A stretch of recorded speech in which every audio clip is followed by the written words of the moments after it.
With an increasing number of people from across the world being interested in learning aspects of Chinese culture such as language, music, and food, the Confucius Institute has been launching different kinds of activities to satisfy this new demand. The very first art festival of the Institute kicked off at the Central Conservatory of Music in Beijing with around 50 overseas students and teachers in attendance to get a flavor of what China has to offer. Li Qiong reports.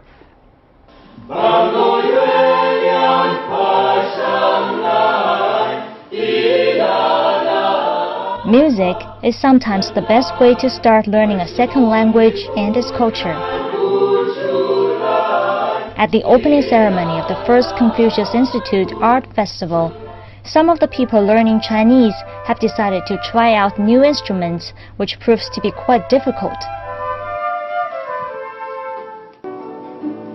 Jose Valente studied at the Royal Danish Academy of Music, and he got to know about Chinese instruments at the Confucius Institute branch of his school, and has been obsessed ever since.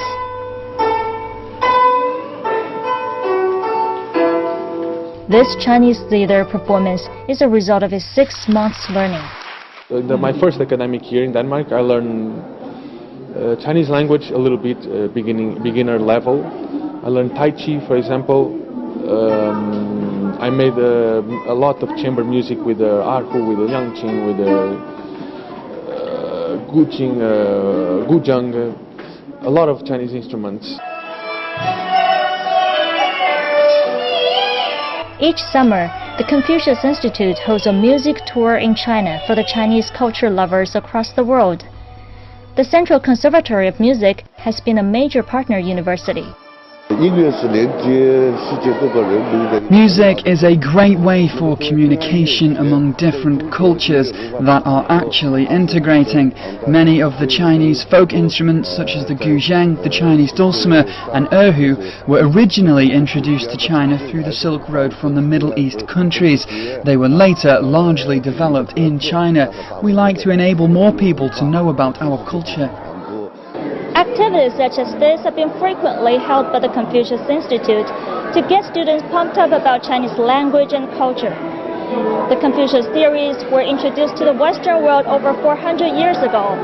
Since then, a wider range of people from across the world have gotten to learn Eastern history and philosophy. Ms. Liu Yuening has been working for the Music Confucius Institute ever since it was established 4 years ago. As a world-renowned Chinese dulcimer player herself, Liu has spent the past decade introducing traditional Chinese music to the world. Whenever she played her instruments abroad, audiences would always be interested and curious.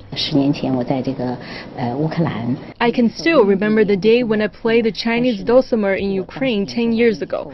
After I finished my performance, an elder audience member came onto the stage and presented me with flowers. We speak different languages, but she told me in tears that my music was so beautiful that she totally understood it. Music combines all people, beyond politics or conflicts. It's all about respect and sharing. The first Confucius Institute opened in 2004 in Seoul, South Korea. Hundreds more have opened since in different countries around the world. They have been one of the stops for Chinese leaders' state visits to other countries in recent years, as a symbol of cultural exchanges. As the number of Chinese language learners booms, the program is still expanding in order to keep up. Li Qiong, CCTV.